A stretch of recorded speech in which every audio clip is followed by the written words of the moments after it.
What? What's up? Justin here, and welcome back to the channel. Today I want to dive into the feature that convinced me to buy the Quad Cortex in the first place, which is pedal capture. I don't have a massive drive collection like some of y'all do, but the ones I do have I really love, and so I was excited at the opportunity to maybe capture these and be able to bring them with me in the Quad Cortex. These pedals are the Jackson Audio Belle Starr, the Fulltone Full Drive 2 MOSFET, and the JHS Moonshine. If you don't know how this process works, you essentially create a new capture just like you would with an amp, but instead, you're using a pedal. And it's really simple, but you do need a ton of cables. You'll need a cable to go from your guitar to the Quad Cortex. You're gonna need 2 cables to get the output of the Quad Cortex to your speakers. You're gonna need a cable to go from the Quad Cortex into the input of your pedal. And then you're also gonna need another cable to go from the output of your pedal back into the Quad Cortex. Based on my count, that's 5 cables total. So if you're trying to do this at home, you have been warned. Once you have all this plugged in, the Quad Cortex does its thing, and in a matter of minutes, you have your pedal.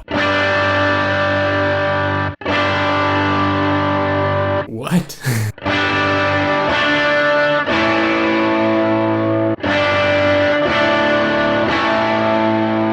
They sound exactly the same.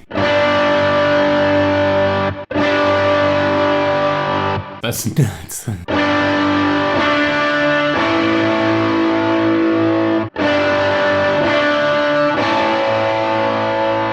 Who needs a pedal board anymore? Once the process is finished, you'll notice that the initial capture sounds terrible, and that's because you have to add an amp to it. So before you judge it, be sure you load up your favorite either capture of an amp model, whatever cab, and then try it out. For today's demo, I'm using my stereo amp setup that I've been rolling with. It's a matchless capture on the left and a Fender Princeton on the right. Then we're gonna just try it out. We'll do the neural capture version of each pedal versus the actual pedal going into the exact same amps. Let's see if you can tell the difference.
To my ears at least, the captures are really close. Is it an exact clone? No, but it definitely has the flavor of the actual pedal. Generally speaking, the neural captures seem to be a touch darker and maybe even a touch gainier than the actual pedal. So to counteract that, I just did a little bit of EQ. I literally boosted the treble like 0.5 to 0.7 dB, and that seemed to kind of take care of it. But either way, I don't think any of you would hear this in context and be like, that's a capture of a pedal, that sounds freaking terrible. If I heard these and someone told me they were the real thing, I would be like, yeah, sounds good, and I would move on with my life.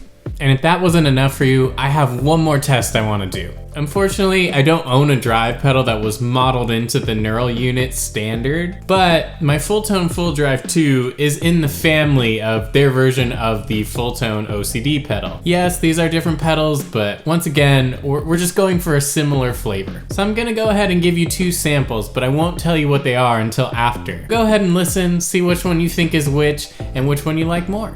Let's go.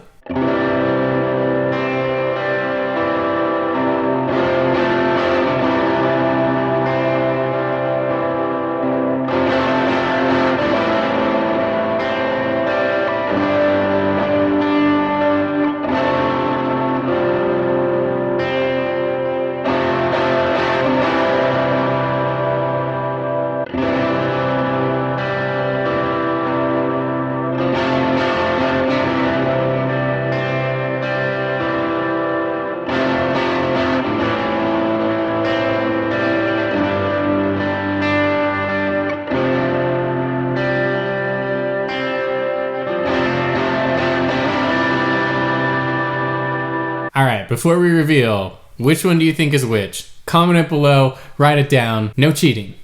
Okay, are you ready? The first one was the capture of the full drive 2, and the second was the neural obsessive drive. Obviously, these aren't the same drive pedals, so they're not gonna sound the same. But they do have very similar drive characteristics. There's something about the neural drive that sounds maybe just a touch more mixed. It seems like the mids have been carved out, so there's a nice tight bottom end and that crystal clear high end that just makes it sound a bit more polished. And that's something I've noticed across everything in the neural Quad Cortex. It seems like every profile, capture, model, whatever, has that smiley face EQ curve on it. And something about that makes it sound maybe slightly less natural to me, but in context of the mix, it sits amazing. The main difference I was hearing is that the full drive capture seems to have a lot more of the mid-range present. There's something about that creamy midsy texture that's really pleasing to my ear, but to you, you may prefer that clarity. There's nothing wrong with that. Both are excellent drive sounds. Let me know in the comments what you think of these captures. To me, I think they're really great, and it just further reinforces why I bought this unit. I love that all my old pedals and whatnot are not totally obsolete. I can use them and capture them and bring them with me on gigs and whatever else I'm using the Quad Cortex for. And it's also cool to know that this technology works so well that if I were to buy another drive pedal down the line, I can continue to add it to my neural Quad Cortex without expanding the footprint of my pedal board. Be sure to drop a like on the video, subscribe if you're new, and I will catch you next time.